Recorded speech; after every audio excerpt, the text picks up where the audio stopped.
ਹਰਿਆਣਾ ਨੇ ਚੰਡੀਗੜ੍ਹ ਦੇ ਵਿੱਚ ਮੰਗੀ ਵਿਧਾਨ ਸਭਾ ਦੇ ਲਈ ਚੁਣੀ ਗਈ ਜ਼ਮੀਨ। ਮੁੱਖ ਸਕੱਤਰ ਨੇ ਚਿੱਠੀ ਦੇ ਵਿੱਚ ਕਿਹਾ, ਸਾਨੂੰ ਜਲਦ ਦਿਓ ਮੱਧੇ ਮਾਰਗ ਦੀ 10 ਏਕੜ ਲੈਂਡ, ਬਦਲੇ ਚ ਲਓ। ਪੰਚਕੂਲਾ ਦੇ ਸੈਕਟਰ 7 ਦੇ ਵਿੱਚ ਫਿਕਸ ਕੀਤਾ ਗਿਆ ਰਕਬਾ। ਧਰਨਾਕਾਰੀ ਕਿਸਾਨਾਂ ਤੋਂ ਤੇ ਔਖੇ ਹੋਏ ਸੀਐਮ ਭਗਵੰਤ ਮਾਨ ਬੋਲੇ, ਗੱਲ-ਗੱਲ ਤੇ ਪਿਆ ਸੜਕਾਂ ਜਾਮ ਕਰਨ ਦਾ ਰਿਵਾਜ। ਲੋਕਾਂ ਨੂੰ ਪਰੇਸ਼ਾਨ ਕਰਨ ਦੀ ਥਾਂ ਮੰਤਰੀਆਂ ਵਿਧਾਇਕਾਂ ਦੇ ਘਰਾਂ ਦੇ ਬਾਹਰ ਲਗਾਓ ਮੋਰਚੇ। ਮੁੱਖ ਮੰਤਰੀ ਦਾ ਕਿਸਾਨ ਜਥੇਬੰਦੀਆਂ ਤੇ ਵੱਡਾ ਇਲਜ਼ਾਮ, ਬੋਲੇ ਕੁਝ ਜਥੇਬੰਦੀਆਂ ਸਿਰਫ ਹਾਜ਼ਰੀ ਦੇ ਲਈ ਦੇ ਰਹੀਆਂ ਨੇ ਧਰਨਾ, ਫੰਡ ਵੀ ਕਰਨੇ ਹੁੰਦੇ ਨੇ ਇਕੱਠੇ। ਕਿਸਾਨ ਆਗੂ ਜਗਜੀਤ ਡੱਲੇਵਾਲ ਦਾ ਸੀਐਮ ਨੂੰ ਜਵਾਬ, ਕਿਹਾ ਤੁਸੀਂ ਪ੍ਰਧਾਨ ਮੰਤਰੀ ਦੇ ਰਾਹ ਦੇ ਉੱਤੇ ਤੁਰ ਪਏ। ਪੁਰਾਣੀ ਪੈਨਸ਼ਨ ਸਕੀਮ ਦੀ ਬਹਾਲੀ ਦਾ ਨੋਟੀਫਿਕੇਸ਼ਨ ਜਾਰੀ ਕਰਨ ਨੂੰ ਕੈਬਨਿਟ ਨੇ ਦਿੱਤੀ ਮਨਜ਼ੂਰੀ। ਕਰੀਬ ਪੌਣੇ 2 ਲੱਖ ਮੁਲਾਜ਼ਮਾਂ ਨੂੰ ਮਿਲੇਗਾ ਫਾਇਦਾ। ਸਰਕਾਰ ਨੇ ਕਿਹਾ, ਆਪਣੇ ਸਾਧਨਾਂ ਤੋਂ ਹੀ ਕਰਾਂਗੇ ਪੈਨਸ਼ਨ ਦੇ ਲਈ ਰਾਸ਼ੀ ਦਾ ਇੰਤਜ਼ਾਮ। ਮੁੜ ਕਾਨੂੰਨ ਵਿਵਸਥਾ ਤੇ ਉੱਠੇ ਸਵਾਲ, ਬਠਿੰਡਾ ਕਚਹਿਰੀਆਂ ਦੇ ਸਾਹਮਣੇ ਸ਼ਰੇਆਮ ਮਹਿਲਾ ਦਾ ਕਤਲ। ਪੁਲਿਸ ਨੇ ਕਿਹਾ, ਨਿੱਜੀ ਰੰਜਿਸ਼ ਦਾ ਹੋ ਸਕਦਾ ਹੈ ਮਾਮਲਾ। ਲੁਧਿਆਣਾ ਪੁਲਿਸ ਦਾ ਵੱਡਾ ਐਕਸ਼ਨ, ਫਿਲਮੀ ਅੰਦਾਜ਼ ਦੇ ਵਿੱਚ ਕਾਬੂ ਕੀਤਾ ਪੰਪ ਲੁੱਟਰ ਦਾ ਮੁਲਜ਼ਮ। ਦੋਵਾਂ ਪਾਸਿਓਂ ਚੱਲੀਆਂ ਗੋਲੀਆਂ, ਹਸਪਤਾਲ ਪਹੁੰਚਿਆ ਲੁਟੇਰਾ।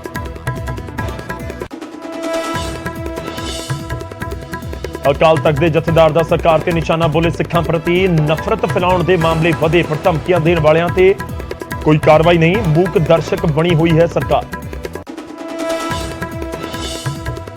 ਮੁੜ ਇੱਕੋ ਫਰੇਮ ਦੇ ਵਿੱਚ ਦੇਖੇ ਪੁਰਾਣੇ ਸਾਥੀ, ਪ੍ਰਗਟ ਸਿੰਘ ਦੀ ਬੇਟੀ ਦੇ ਵਿਆਹ ਦੇ ਵਿੱਚ ਕਾਂਗਰਸੀ ਦੋਸਤਾਂ ਨੂੰ ਮਿਲੇ ਬੀਜੇਪੀ ਆਗੂ ਸੁਨੀਲ ਕੁਮਾਰ ਜਾਖੜ। ਵਿਆਹ 'ਚ ਬਿੱਟੂ ਬਾਜਵਾ ਤੇ ਸੰਤੋਖ ਚੌਧਰੀ ਰਹੇ ਮੌਜੂਦ।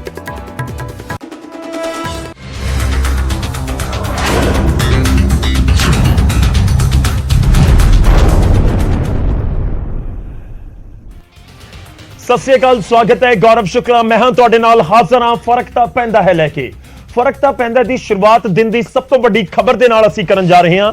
ਕਿਸਾਨਾਂ ਦਾ ਧਰਨਾ ਪ੍ਰਦਰਸ਼ਨ, ਜਿਸ ਨਾਲ ਪਰੇਸ਼ਾਨੀ ਆਮ ਲੋਕਾਂ ਨੂੰ ਹੋ ਰਹੀ ਹੈ। ਇਸ ਸਭ ਦੇ ਵਿਚਾਲੇ ਕਿਸਾਨ ਆਪਣੀ ਮਜਬੂਰੀ ਵੀ ਗਿਣਵਾ ਰਹੇ ਨੇ, ਪਰ ਸੜਕਾਂ ਜਾਮ ਹੋਣ ਦੀ ਵਜ੍ਹਾ ਦੇ ਨਾਲ ਟ੍ਰੈਫਿਕ ਜਾਮ ਤੇ ਪਰੇਸ਼ਾਨੀ ਕਿਸੇ ਤੋਂ ਲੁਕੀ ਨਹੀਂ। ਪਰ ਇਸ ਸਭ ਦੇ ਵਿਚਾਲੇ ਕਿਸਾਨਾਂ ਦਾ ਪ੍ਰਦਰਸ਼ਨ ਮੁੱਖ ਮੰਤਰੀ ਦੀ ਨਜ਼ਰ ਦੇ ਵਿੱਚ ਵੀ ਹੈ ਔਰ ਸੀਐਮ ਮਾਨ ਨਾਰਾਜ਼ ਨਜ਼ਰ ਵੀ ਆ ਰਹੇ ਨੇ। ਭਗਵੰਤ ਮਾਨ ਨੇ ਕਿਹਾ ਕਿ ਸੜਕ ਜਾਮ ਕਰਨ ਦਾ ਰਿਵਾਜ ਜਿਹਾ ਬਣ ਗਿਆ ਹੈ। ਕਿਸਾਨਾਂ ਨੂੰ ਚਾਹੀਦਾ ਹੈ ਕਿ ਰੋਡ ਜਾਮ ਨਾ ਕਰਨ, ਬਲਕਿ ਮੰਤਰੀਆਂ ਤੇ ਵਿਧਾਇਕਾਂ ਦੇ ਘਰਾਂ ਦੇ ਬਾਹਰ ਮੋਰਚਾ ਲਗਾ ਦੇਣ। ਇੱਕ ਰਿਵਾਜ ਜਿਹਾ ਬਣ ਗਿਆ। ਇੱਕ ਧਰਨਾ ਤਾਂ ਪਹਿਲਾਂ ਸਾਡੇ ਨਾਲ ਗੱਲਬਾਤ ਕਰਨ ਵਾਸਤੇ, ਇੱਕ ਧਰਨਾ ਸਾਡੇ ਨਾਲ ਗੱਲਬਾਤ ਕਰਨ ਤੋਂ ਬਾਅਦ, ਇੱਕ ਧਰਨਾ ਨੋਟੀਫਿਕੇਸ਼ਨ ਕਰਾਉਣ ਵਾਸਤੇ। ਧਰਨਾ ਲਾਉਣਾ ਡੀਸੀ ਦਫ਼ਤਰ ਚ ਆ ਜਾਓ, ਧਰਨਾ ਲਾਉਣਾ ਸਾਡੇ ਕਿਸੇ ਐਮਐਲਏ ਦੇ ਘਰ ਮੂਹਰੇ ਚਲੇ ਜਾਓ, ਧਰਨਾ ਲਾਉਣਾ ਕਿਸੇ ਮੰਤਰੀ ਜੋ ਸੰਬੰਧਿਤ ਮੰਤਰੀ ਦੇ ਘਰ ਮੂਹਰੇ ਚਲੋ, ਪਰ ਲੋਕਾਂ ਦਾ ਨਾ ਡਿਸਟਰਬ ਕੀਤਾ ਜਾਵੇ। ਮੁੱਖ ਮੰਤਰੀ ਨੇ ਕੁਝ ਕਿਸਾਨ ਜਥੇਬੰਦੀਆਂ ਦੇ ਉੱਤੇ ਇਹ ਵੀ ਇਲਜ਼ਾਮ ਲਗਾਇਆ ਕਿ ਉਹ ਸਿਰਫ ਹਾਜ਼ਰੀ ਲਗਵਾਉਣ ਦੇ ਲਈ ਧਰਨਾ ਦੇ ਰਹੇ ਨੇ, ਕਿਉਂਕਿ ਉਹਨਾਂ ਨੇ ਜਨਤਾ ਤੋਂ ਲਿਆ ਚੰਦਾ ਜੋ ਇਕੱਠਾ ਕੀਤਾ ਹੋਇਆ ਹੈ। ਸਿਰਫ ਆਪਣੀ ਹਾਜ਼ਰੀ ਲਗਾਉਣ ਲਈ ਧਰਨਾ ਦਿੰਦੇ ਨੇ ਕਿ ਅਸੀਂ ਹੈਗੇ ਹਾਂ, ਕਿਉਂਕਿ ਕੁਝ ਜਥੇਬੰਦੀਆਂ ਜਿਹੜੀਆਂ ਨੇ ਉਹਨਾਂ ਨੇ ਆਪਣਾ ਖਰਚਾ ਵੀ ਦਿਖਾਉਣਾ ਹੁੰਦਾ ਹੈ, ਕਿੱਥੇ ਖਰਚਾ ਹੋ ਗਿਆ। ਉਹਨਾਂ ਨੇ ਫਿਰ ਇਧਰੋਂ ਉਧਰੋਂ ਫੰਡ ਵੀ ਇਕੱਠੇ ਕਰਨੇ ਹੁੰਦੇ ਨੇ ਕੁਝ ਜਥੇਬੰਦੀਆਂ, ਫੇਰ ਕਹਿਣਾ ਮੈਂ, ਠੀਕ ਹੈ ਨਾ। ਪਰ ਇਹ ਕੋਈ ਗੱਲ ਨਹੀਂ ਹੈਗੀ ਕਿ ਉਹਨਾਂ ਨੇ ਕਰਤਾ ਹੁਣ ਸਾਡਾ ਹੈ, ਹੁਣ ਅਸੀਂ ਨਵੰਬਰ 'ਚ ਇਹਨਾਂ ਦਾ ਹੈ, ਦਸੰਬਰ ਇਹ ਤਾਂ ਬੁਕਿੰਗ ਹੋਊਗੀ ਮਹੀਨਾ ਵਾਈਜ਼।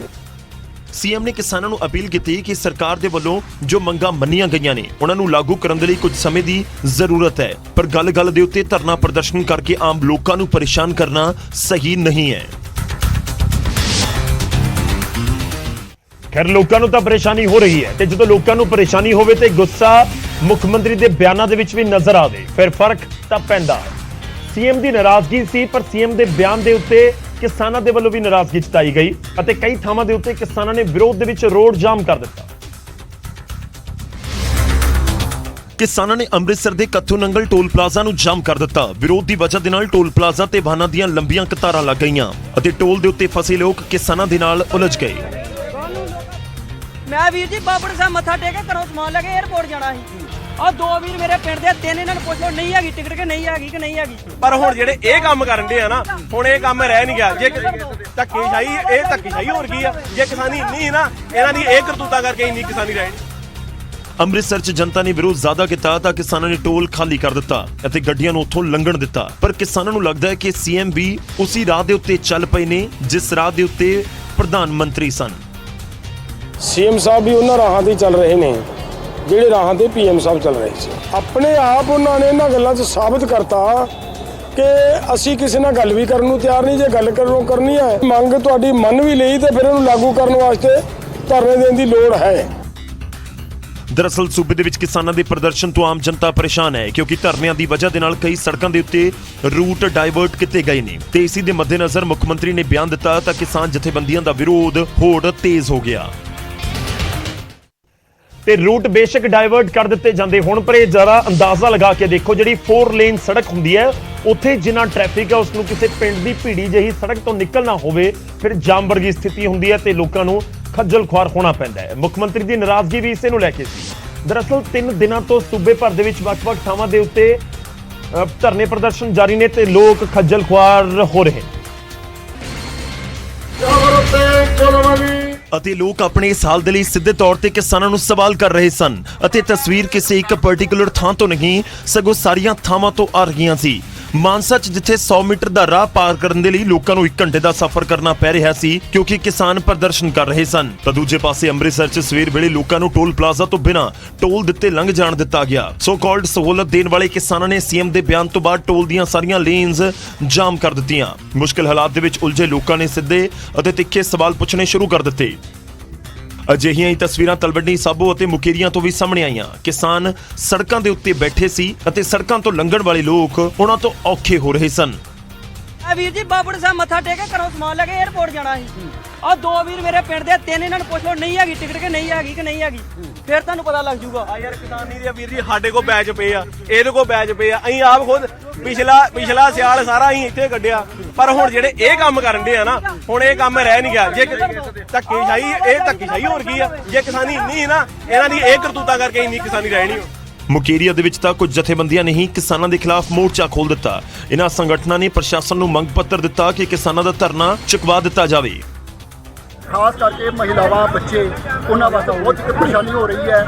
ਜਿਹੜੇ ਲੋਕ ਮਰੀਜ਼ ਹੈ, ਜਿਹਨੇ ਇਲਾਜ ਕਰਾਉਣ ਵਾਸਤੇ ਦੂਜੇ ਸ਼ਹਿਰ ਜਾਣਾ, ਉਹਨਾਂ ਨੂੰ ਵੀ ਪਰੇਸ਼ਾਨੀ ਆ ਰਹੀ ਹੈ। ਸਮਾਜਿਕ ਸੰਗਠਨ, ਵਪਾਰਿਕ ਸੰਗਠਨ ਇਕੱਠੇ ਹੋਏ ਹੈ ਔਰ ਪ੍ਰਸ਼ਾਸਨ ਨੂੰ ਬਰਾਬਰ ਅਲਟੀਮੇਟਮ ਦੇ ਰਹੇ ਹੈ ਕਿ ਜੇ ਪ੍ਰਸ਼ਾਸਨ ਅੱਜ ਸ਼ਾਮ ਤੱਕ ਕਲੀਅਰ ਕਰਵਾ ਦਿੰਦਾ ਰੋਡ, ਠੀਕ ਹੈ, ਫਿਰ ਅਸੀਂ ਅੰਦੋਲਨ ਸ਼ੁਰੂ ਕਰਾਂਗੇ।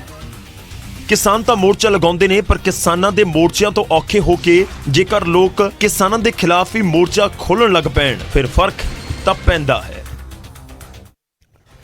ਦਰਅਸਲ ਜੋ ਆਪਣੇ ਘਰ ਤੋਂ ਨਿਕਲੇ 50 ਕਿਲੋਮੀਟਰ ਜਾਣ ਦੇ ਲਈ ਤੇ ਰਾਹ ਦੇ ਵਿੱਚ ਉਸ ਨੂੰ ਦਿੱਕਤ ਆਉਂਦੀ ਹੈ, ਫਰਕ ਉਸ ਨੂੰ ਜ਼ਰੂਰ ਪੈਂਦਾ ਹੈ। ਜਿਹੜੇ ਲੋਕ ਆਪਣੀ ਮੰਜ਼ਿਲ ਤੱਕ ਨਹੀਂ ਪਹੁੰਚ ਪਾਉਂਦੇ ਔਰ ਦਿੱਕਤਾਂ ਦੀ ਵਜ੍ਹਾ ਨਾਲ ਉਹਨਾਂ ਦੀ ਫਲਾਈਟ ਤੱਕ ਮਿਸ ਹੋ ਜਾਂਦੀ ਹੈ, ਫਰਕ ਉਹਨਾਂ ਨੂੰ ਜ਼ਰੂਰ ਪੈਂਦਾ ਹੈ।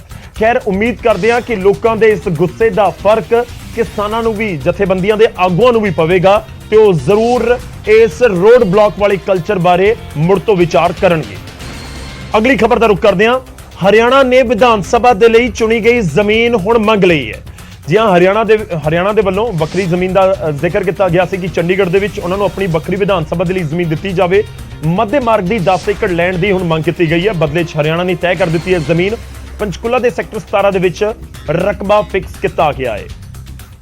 ਹਰਿਆਣਾ ਪ੍ਰਸ਼ਾਸਨ ਨੇ ਚੰਡੀਗੜ੍ਹ ਯੂਟੀ ਦੇ ਪ੍ਰਸ਼ਾਸਨ ਨੂੰ ਇਹ ਚਿੱਠੀ ਲਿਖੀ ਹੈ। ਦਰਅਸਲ ਮੌਜੂਦਾ ਸਮੇਂ ਦੇ ਵਿੱਚ ਜਿਹੜੀ ਪੰਜਾਬ ਤੇ ਹਰਿਆਣਾ ਦੀ ਵਿਧਾਨ ਸਭਾ ਨੇ ਉਹ ਇਕੱਠੀਆਂ ਨੇ। ਜਿਹੜੀਆਂ ਤੁਸੀਂ ਵਿਧਾਨ ਸਭਾ ਦੀਆਂ ਤਸਵੀਰਾਂ ਦੇਖਦੇ ਹੋ ਤਾਂ ਹਰਿਆਣਾ ਲਗਾਤਾਰ ਇਹ ਜ਼ਿਕਰ ਕਰਦਾ ਆਇਆ ਕਿ ਸਾਡੇ ਕੋਲ ਉੱਥੇ ਥਾਂ ਘੱਟ ਹੈ, ਇਸ ਕਰਕੇ ਥਾਂ ਜ਼ਿਆਦਾ ਚਾਹੀਦੀ ਹੈ ਤੇ ਇਸ ਮੰਗ ਦੇ ਵਿਚਾਲੇ ਚੰਡੀਗੜ੍ਹ ਦੇ ਵਿੱਚ ਹੋਰ ਥਾਂ ਦੇ ਉੱਤੇ ਜੋ ਕਿ ਦੱਸਿਆ ਜਾ ਰਿਹਾ ਮੱਧ ਮਾਰਗ ਦੇ ਉੱਤੇ ਜਿਹੜੀ ਜ਼ਮੀਨ ਦਿੱਤੀ ਜਾ ਸਕਦੀ ਹੈ, ਤਾਂ ਇਹ ਜ਼ਰੂਰ ਕਿਹਾ ਗਿਆ ਕਿ ਲੈਂਡ ਐਕਸਚੇਂਜ ਹੋ ਜਾਏਗਾ। ਯਾਨੀ ਕਿ ਹਰਿਆਣਾ ਪੰਚਕੂਲਾ ਦੇ ਵਿੱਚ ਥੋੜੀ ਜਿਹੀ ਜ਼ਮੀਨ ਦੇਗਾ ਤੇ ਉਧਰ ਚੰਡੀਗੜ੍ਹ ਪ੍ਰਸ਼ਾਸਨ ਹਰਿਆਣਾ ਨੂੰ ਚੰਡੀਗੜ੍ਹ 'ਚ ਜ਼ਮੀਨ ਦੇਗਾ ਵੱਖਰੀ ਵਿਧਾਨ ਸਭਾ ਦੇ ਲਈ। ਤਾਂ ਹੁਣ ਹਰਿਆਣਾ ਪ੍ਰਸ਼ਾਸਨ ਦੇ ਵੱਲੋਂ ਯੂਟੀ ਪ੍ਰਸ਼ਾਸਨ ਨੂੰ ਚਿੱਠੀ ਲਿਖ ਕੇ ਕਿਹਾ ਗਿਆ ਹੈ ਕਿ ਸਾਡੀ ਜਿਹੜੀ ਰਕਬਾ ਹੈ ਸੈਕਟਰ 17 ਪੰਚਕੂਲਾ ਦੇ ਵਿੱਚ ਜਿਹੜਾ ਅਸੀਂ ਨਿਸ਼ਾਨਦੇਹੀ ਜਿਸ ਦੀ ਕੀਤੀ ਹੈ ਉਹ ਬਿਲਕੁਲ ਰੈਡੀ ਹੈ, ਤੁਸੀਂ ਮੱਧ ਮਾਰਗ ਦੇ ਉੱਤੇ ਸਾਨੂੰ ਜ਼ਮੀਨ ਦਿਓ।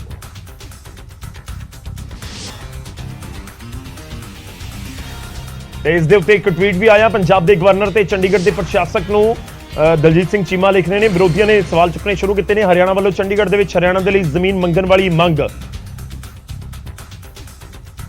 ਨੂੰ ਸਪਸ਼ਟ ਤੌਰ ਤੇ ਰੱਦ ਕਰ ਦੇਣਾ ਚਾਹੀਦਾ ਹੈ। ਪੰਜਾਬ ਹੋਰ ਬੇਇਨਸਾਫੀ ਬਰਦਾਸ਼ਤ ਨਹੀਂ ਕਰੇਗਾ। ਸ਼੍ਰੋਮਣੀ ਅਕਾਲੀ ਦਲ ਪਹਿਲਾਂ ਹੀ ਇਸ ਮੁੱਦੇ ਦੇ ਉੱਤੇ ਪੰਜਾਬ ਦੇ ਗਵਰਨਰ ਨੂੰ ਲਿਖਤੀ ਮੰਗ ਪੱਤਰ ਸੌਂਪ ਚੁੱਕਿਆ ਹੈ। ਕਾਬਲੇ ਗੌਰ ਹੈ, ਇੱਥੇ ਸਮਝਣਾ ਹੋਏਗਾ ਕਿ ਮਾਮਲਾ ਕੀ ਹੈ। ਦਰਅਸਲ ਪੰਜਾਬ ਦੇ ਜਿਹੜੀਆਂ ਸਿਆਸੀ ਪਾਰਟੀਆਂ ਨੇ ਉਹ ਕਹਿ ਰਹੀਆਂ ਨੇ ਕਿ ਹਰਿਆਣਾ ਨੂੰ ਚੰਡੀਗੜ੍ਹ ਤੋਂ ਬਾਹਰ ਜ਼ਮੀਨ ਦਿੱਤੀ ਜਾਵੇ, ਜਾਂ ਚੰਡੀਗੜ੍ਹ ਤੋਂ ਬਾਹਰ ਦਾ ਮਤਲਬ ਸਿੱਧਾ ਜਿਹਾ ਕਿ ਹਰਿਆਣਾ ਆਪਣੀ ਜ਼ਮੀਨ ਦੇ ਵਿੱਚ ਜਿਹੜੀ ਵੱਖਰੀ ਵਿਧਾਨ ਸਭਾ ਬਣਾਵੇ, ਕਿਉਂਕਿ ਚੰਡੀਗੜ੍ਹ ਪੰਜਾਬ ਦਾ। ਇਸ ਕਰਕੇ ਜੇਕਰ ਹਰਿਆਣਾ ਨੇ ਵਿਧਾਨ ਸਭਾ ਹੁਣ ਵੱਖਰੀ ਬਣਾਉਣੀ ਹੀ ਹੈ ਤਾਂ ਫਿਰ ਉਹ ਹਰਿਆਣਾ ਆਪਣੀ ਹੀ ਜ਼ਮੀਨ ਤੇ ਬਣਾਵੇ, ਚੰਡੀਗੜ੍ਹ ਦੇ ਵਿੱਚ ਉਸ ਨੂੰ ਨਾ ਦਿੱਤੀ ਜਾਵੇ। ਇਸੀ ਮੰਗ ਨੂੰ ਲੈ ਕੇ ਜਿਹੜਾ ਇਹ ਟਵੀਟ ਹੈ ਦਲਜੀਤ ਚੀਮਾ ਵੱਲੋਂ ਕੀਤਾ ਗਿਆ।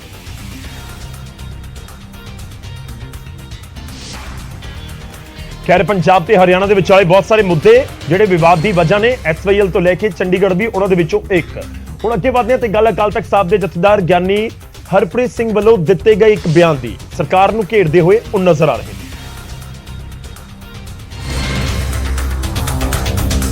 ਜਥੇਦਾਰ ਨੇ ਕਿਹਾ ਕਿ ਜੇਕਰ ਵੱਖ ਹਿੰਦੂ ਰਾਸ਼ਟਰ ਬਣਾਉਣ ਦੀ ਗੱਲ ਹੋ ਸਕਦੀ ਹੈ ਤਾਂ ਵੱਖ ਸਿੱਖ ਰਾਸ਼ਟਰ ਦੀ ਗੱਲ ਕਰਨਾ ਕਿੱਥੋਂ ਗਲਤ ਹੋ ਗਿਆ। ਜਥੇਦਾਰ ਨੇ ਸਰਕਾਰ ਨੂੰ ਸਿੱਖਾਂ ਦੇ ਪ੍ਰਤੀ ਇੱਕ ਨੀਤੀ ਅਪਣਾਉਣ ਅਤੇ ਸਿੱਖਾਂ ਦੇ ਮਸਲਿਆਂ ਨੂੰ ਜਲਦ ਹੱਲ ਕਰਨ ਦੀ ਮੰਗ ਰੱਖੀ ਅਤੇ ਗੋਲਡਨ ਟੈਂਪਲ ਤੇ ਹਮਲਾ ਕਰਨ ਦੀ ਧਮਕੀ ਦੇਣ ਵਾਲਿਆਂ ਨੂੰ ਵੀ ਫੜਨ ਦੇ ਲਈ ਕਿਹਾ। ਸੱਚਖੰਡ ਸ੍ਰੀ ਹਰਿਮੰਦਰ ਸਾਹਿਬ ਤੇ ਹਮਲਾ ਕਰਨ ਦੀ ਚੁਣੌਤੀ ਦਿੱਤੀ ਗਈ ਹੈ। ਕਿਉਂ ਨਹੀਂ ਸਰਕਾਰ ਉਹਨਾਂ ਨੂੰ ਜੇਲ੍ਹ ਦੇ ਵਿੱਚ ਬੰਦ ਕਰਦੀ? ਜੇ ਕਿਸੇ ਵਿਅਕਤੀ ਨੂੰ ਫੈਡ ਕੀਤਾ ਜਾਵੇ ਤੇ ਉਹਦੇ ਤੇ ਵੀ ਜਿਹੜਾ ਸੰਗੀਨ ਧਾਰਾ ਤਹਿਤ ਪਰਚਾ ਹੋ ਜਾਂਦਾ ਤੇ ਉਹਨੂੰ ਜੇਲ੍ਹ ਦੇ ਵਿੱਚ ਬੰਦ ਕਰ ਦਿੱਤਾ ਜਾਂਦਾ ਤੇ ਉਸ ਵਿਅਕਤੀ ਨੂੰ ਕੁਝ ਵੀ ਨਹੀਂ ਕਿਹਾ ਜਾ ਰਿਹਾ। ਤੇ ਇਹੋ ਹੀ ਧਮਕੀ ਕਿਸੇ ਗੈਰ ਹਿੰਦੂ ਵੱਲੋਂ ਕਿਸੇ ਹਿੰਦੂ ਵੱਡੇ ਤੀਰਥ ਬਾਰੇ ਦਿੱਤੀ ਗਈ ਹੁੰਦੀ ਤਾਂ ਸ਼ਾਇਦ ਅੱਜ ਉਹ ਜੇਲ੍ਹ ਦੇ ਵਿੱਚ ਬੰਦ ਹੁੰਦਾ ਤੇ ਕਦੇ ਨਿਕਲ ਵੀ ਨਾ ਪਾਉਂਦਾ।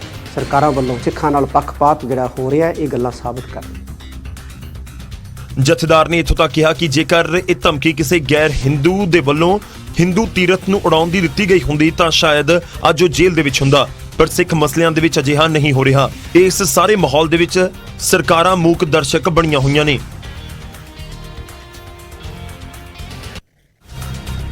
ਹੁਣ ਅੱਗੇ ਵਧਦੇ ਹਾਂ ਤੇ ਅਗਲੀ ਖਬਰ ਦਾ ਰੁਖ ਕਰਦੇ ਹਾਂ। ਬੀਜੇਪੀ ਆਗੂ ਸੰਬਿਤ ਪਾਤਰਾ ਦੇ ਵੱਲੋਂ ਇੱਕ ਵੀਡੀਓ ਸਟਿੰਗ ਜਾਰੀ ਕੀਤਾ ਗਿਆ ਤੇ ਇਲਜ਼ਾਮ ਆਮ ਆਦਮੀ ਪਾਰਟੀ ਦੇ ਇੱਕ ਆਗੂ ਦੇ ਉੱਤੇ ਲਗਾ ਦਿੱਤੇ ਗਏ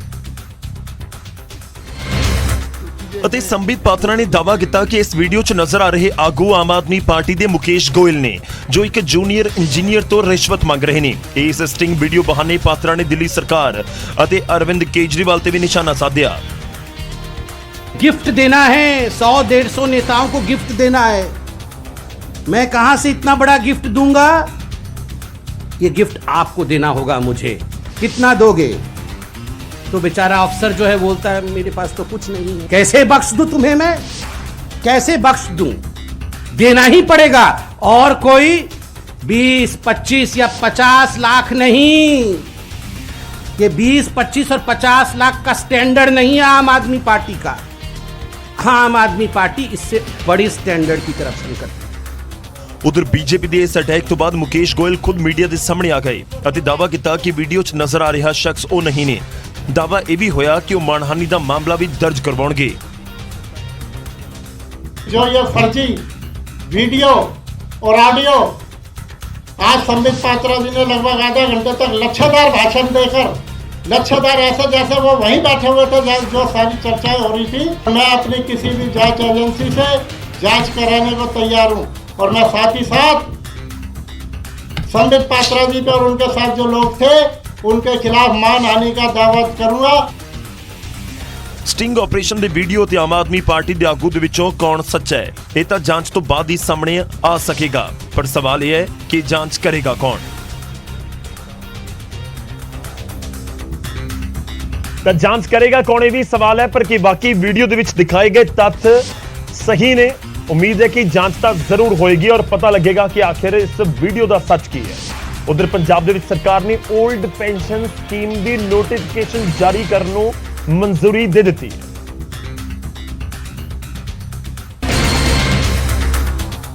ਓਪੀਐਸ ਦੀ ਨੋਟੀਫਿਕੇਸ਼ਨ ਦੀ ਜਾਣਕਾਰੀ ਕੈਬਨਿਟ ਮੀਟਿੰਗ ਤੋਂ ਬਾਅਦ ਮੁੱਖ ਮੰਤਰੀ ਭਗਵੰਤ ਮਾਨ ਨੇ ਖੁਦ ਦਿੱਤੀ, ਪਰ ਇਸ ਨੂੰ ਕਦੋਂ ਲਾਗੂ ਕੀਤਾ ਜਾਵੇਗਾ ਇਸ ਬਾਰੇ ਦੇ ਵਿੱਚ ਸੀਐਮ ਮਾਨ ਨੇ ਕੋਈ ਜਾਣਕਾਰੀ ਨਹੀਂ ਦਿੱਤੀ। ਹਾਂ, ਸੀਐਮ ਨੇ ਜ਼ਰੂਰ ਕਿਹਾ ਕਿ ਇਸ ਦੇ ਨਾਲ ਸੂਬੇ ਦੇ ਸਰਕਾਰੀ ਮੁਲਾਜ਼ਮਾਂ ਨੂੰ ਫਾਇਦਾ ਹੋਵੇਗਾ। 올ਡ ਪੈਨਸ਼ਨ ਸਕੀਮ ਦਾ ਵੀ ਅੱਜ ਜਿਹੜਾ ਕੈਬਨਿਟ ਦੇ ਵਿੱਚ ਅਪਰੂਵ ਹੋ ਗਿਆ ਤੇ ਉਹਦੀ ਡਿਟੇਲਸ ਸਾਰੀਆਂ ਆ ਜਾਣਗੀਆਂ ਔਰ 올ਡ ਪੈਨਸ਼ਨ ਸਕੀਮ ਦੇ ਵਿੱਚ ਬਹੁਤ ਮੁਲਾਜ਼ਮਾਂ ਨੂੰ ਫਾਇਦਾ ਹੋਊਗਾ। ਨੋਟੀਫਿਕੇਸ਼ਨ ਜਿਹੜਾ ਜਾਰੀ ਹੋ ਚੁੱਕਿਆ। ਸਰਕਾਰ ਨੇ ਪਿਛਲੇ ਮਹੀਨੇ ਹੀ ਪੁਰਾਣੀ ਪੈਨਸ਼ਨ ਯੋਜਨਾ ਨੂੰ ਲਾਗੂ ਕਰਨ ਦਾ ਐਲਾਨ ਕੀਤਾ ਸੀ। ਕਿਹਾ ਜਾ ਰਿਹਾ ਕਿ ਸਰਕਾਰ ਓਪੀਐਸ ਦੀ ਅਦਾਇਗੀ ਦੇ ਲਈ ਪੈਨਸ਼ਨ ਫੰਡ ਨਿਆਮਕ ਅਤੇ ਵਿਕਾਸ ਪ੍ਰਾਧੀਕਰਨ ਦੇ ਕੋਲ ਜਮ੍ਹਾਂ 17,000 ਕਰੋੜ ਰੁਪਏ ਦੇ ਫੰਡ ਦਾ ਇਸਤੇਮਾਲ ਕਰ ਸਕਦੀ ਹੈ, ਪਰ ਇਸ ਨੂੰ ਹਾਸਲ ਕਰਨਾ ਸਰਕਾਰ ਦੇ ਲਈ ਇੱਕ ਵੱਡੀ ਚੁਣੌਤੀ ਹੋਵੇਗਾ।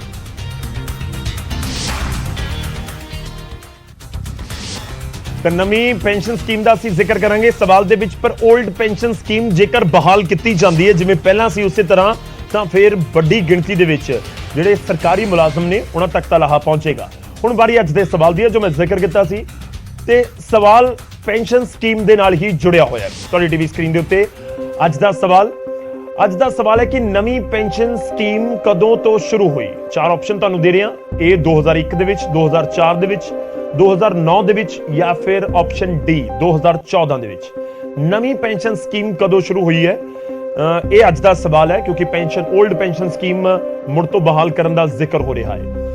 ਕਦੋਂ ਨਵੀਂ ਪੈਨਸ਼ਨ ਸਕੀਮ ਸ਼ੁਰੂ ਹੋਈ ਸੀ, ਪੂਰੀ ਜਾਣਕਾਰੀ ਅਸੀਂ ਤੁਹਾਨੂੰ ਪ੍ਰੋਗਰਾਮ ਦੇ ਦੌਰਾਨ ਦਵਾਂਗੇ ਸਵਾਲ ਦੇ ਜਵਾਬ ਦੇ ਨਾਲ।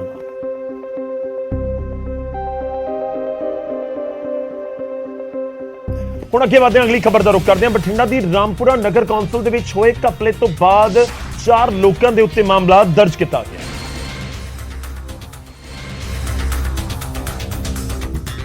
ਅਤੇ ਇਸ ਘਪਲੇ ਦਾ ਦਾਇਰਾ ਕਿੰਨਾ ਵੱਡਾ ਹੈ ਉਹ ਕੁੱਲ ਰਕਮ ਦੇ ਨਾਲ ਜੋੜ ਕੇ ਸਮਝਿਆ ਜਾ ਸਕਦਾ ਹੈ।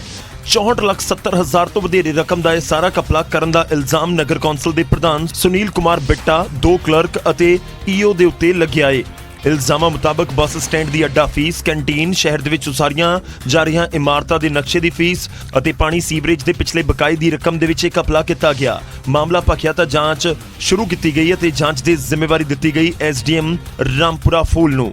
ਹੁਣ ਐਸਡੀਐਮ ਦੀ ਸ਼ਿਕਾਇਤ ਦੇ ਉੱਤੇ ਇਹ ਸਾਰੀ ਕਾਰਵਾਈ ਕੀਤੀ ਗਈ ਹੈ ਅਤੇ ਐਫਆਈਆਰ ਦਰਜ ਕੀਤੀ ਗਈ। ਸਿਰਫ ਇਹੀ ਨਹੀਂ, ਐਫਆਈਆਰ ਦਰਜ ਹੋਣ ਤੋਂ ਬਾਅਦ ਈਓ ਅਤੇ ਕਲਰਕ ਦੋਵਾਂ ਨੂੰ ਸਸਪੈਂਡ ਵੀ ਕਰ ਦਿੱਤਾ ਗਿਆ।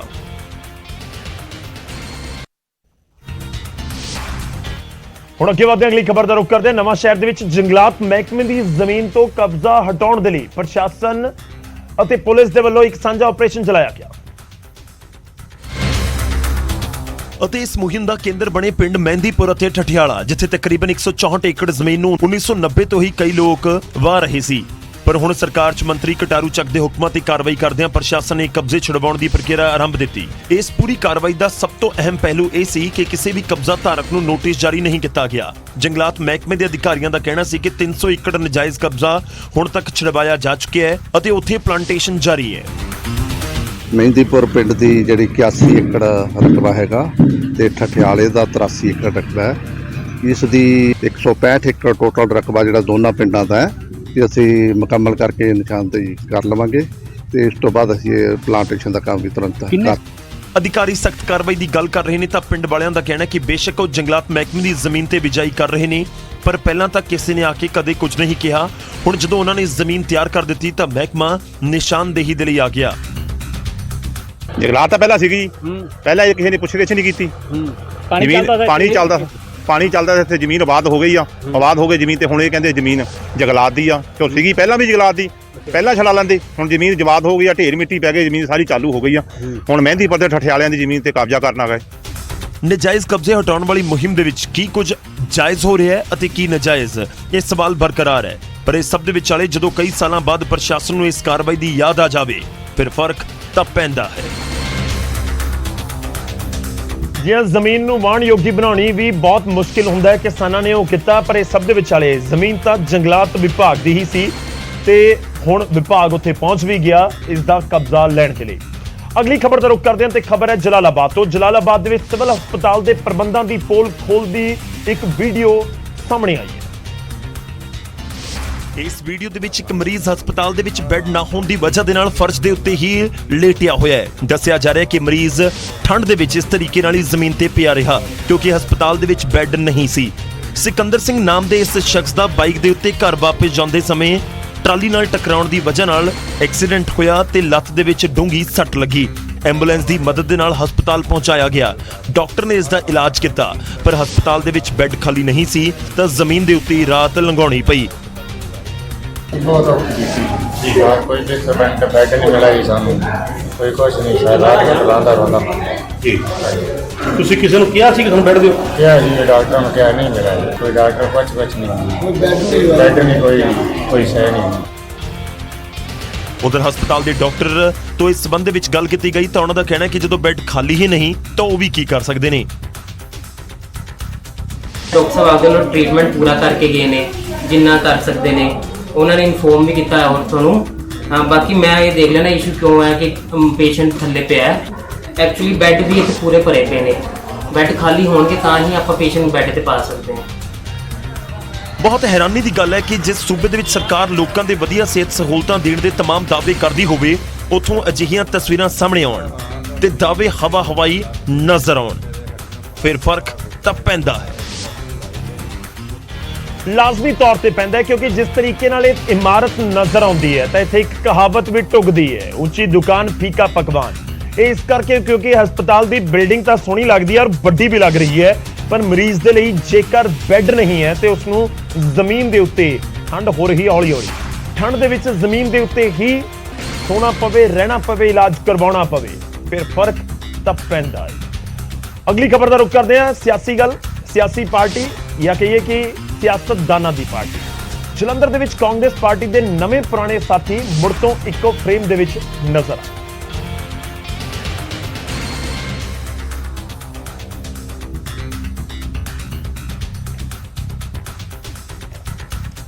ਮੌਕਾ ਸੀ ਕਾਂਗਰਸ ਦੇ ਵਿਧਾਇਕ ਪ੍ਰਗਟ ਸਿੰਘ ਦੀ ਬੇਟੀ ਦੇ ਵਿਆਹ ਦਾ, ਜਿਸ ਦੇ ਵਿੱਚ ਕਾਂਗਰਸ ਦੇ ਲੀਡਰ ਪ੍ਰਤਾਪ ਸਿੰਘ ਬਾਜਵਾ, ਐਮਪੀ ਰਵਨੀਤ ਬਿੱਟੂ ਪਹੁੰਚੇ ਹੋਏ ਸਨ, ਪਰ ਸਭ ਦਾ ਧਿਆਨ ਖਿੱਚਿਆ ਕਾਂਗਰਸ ਛੱਡ ਕੇ ਬੀਜੇਪੀ ਦੇ ਵਿੱਚ ਗਏ ਸੁਨੀਲ ਜਾਖੜ ਨੇ। ਜਾਖੜ ਵੀ ਪ੍ਰਗਟ ਸਿੰਘ ਦੀ ਬੇਟੀ ਦੇ ਵਿਆਹ ਦੇ ਵਿੱਚ ਪਹੁੰਚੇ। ਜਾਖੜ ਦੇ ਰਵਨੀਤ ਬਿੱਟੂ ਦੀ ਜੱਫੀ ਤੇ ਫਿਰ ਇੱਕ ਦੂਜੇ ਦੇ ਨਾਲ ਉੱਥੇ ਗੱਲਬਾਤ ਕਰਦੇ ਹੋਏ ਨਜ਼ਰ ਆਏ। ਸਿਆਸੀ ਗਲਿਆਰਿਆਂ ਦੇ ਵਿੱਚ ਇਹ ਜੱਫੀ ਤੇ ਗੱਲਬਾਤ ਤੇ ਤਸਵੀਰਾਂ ਖੂਬ ਚਰਚਾ ਦਾ ਵਿਸ਼ਾ ਬਣਿਆ ਹੋਇਆ। ਕਾਬਿਲੇ ਗੌਰ ਹੈ ਕਿ ਸੁਨੀਲ ਜਾਖੜ ਪੰਜਾਬ ਕਾਂਗਰਸ ਦੇ ਪ੍ਰਧਾਨ ਰਹੇ ਨੇ ਲੰਬੇ ਵੇਲੇ ਤੱਕ, ਪਰ ਉਹਨਾਂ ਦੇ ਵੱਲੋਂ ਕਾਂਗਰਸ ਨੂੰ ਅਲਵਿਦਾ ਕਹਿ ਕੇ ਬੀਜੇਪੀ ਨੂੰ ਜੁਆਇਨ ਕੀਤਾ ਗਿਆ ਸੀ। ਪਰ ਕਾਂਗਰਸ ਦੇ ਕਾਂਗਰਸ ਸਰਕਾਰ 'ਚ ਸਾਬਕਾ ਮੰਤਰੀ ਨੇ ਪ੍ਰਗਟ ਸਿੰਘ, ਮੌਜੂਦਾ ਸਮੇਂ 'ਚ ਵਿਧਾਇਕ ਨੇ, ਉਹਨਾਂ ਦੀ ਬੇਟੀ ਦਾ ਵਿਆਹ ਤੇ ਉੱਥੇ ਇੱਕ ਵਾਰ ਫਿਰ ਤੋਂ ਜ਼ਰੂਰ ਨਜ਼ਰ ਆਏ।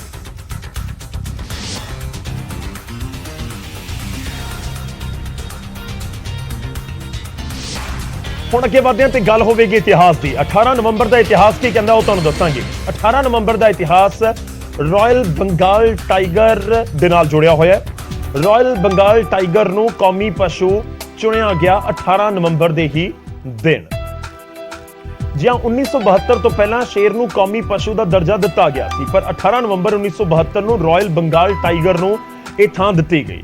ਬਾਘ ਨੂੰ ਬਤੌਰ ਦੇਸ਼ ਦਾ ਕੌਮੀ ਪਸ਼ੂ ਚੁਣਨ ਦਾ ਮੁੱਖ ਕਾਰਨ ਇਸ ਦੀ ਚਲਾਕੀ, ਦਿੱਖ, ਤਾਕਤ ਅਤੇ ਸ਼ਕਤੀ ਦੇ ਆਧਾਰ ਦੇ ਉੱਤੇ ਸੀ। ਭਾਰਤ ਸਰਕਾਰ ਨੇ ਬਾਘਾਂ ਦੇ ਸੰਰਖਣ ਦੀ ਕੋਸ਼ਿਸ਼ ਨੂੰ ਵਧਾਇਆ। 1 ਅਪ੍ਰੈਲ 1973 ਨੂੰ ਪ੍ਰੋਜੈਕਟ ਟਾਈਗਰ ਸ਼ੁਰੂ ਕੀਤਾ। ਇਸ ਪ੍ਰੀਯੋਜਨਾ ਨੂੰ ਉੱਤਰਾਖੰਡ ਸਥਿਤ ਜਿਮ ਕਾਰਬੇਟ ਨੈਸ਼ਨਲ ਪਾਰਕ ਦੇ ਲਾਂਚ ਕੀਤਾ ਗਿਆ। ਬਾਘ ਬਿੱਲੀ ਪਰਿਵਾਰ ਦੀ ਇੱਕ ਵੱਡੀ ਪ੍ਰਜਾਤੀ ਹੈ। ਖੈਰ 18 ਨਵੰਬਰ ਦਾ ਇਤਿਹਾਸ ਇਸ ਦੇ ਨਾਲ ਜੁੜਿਆ ਹੋਇਆ।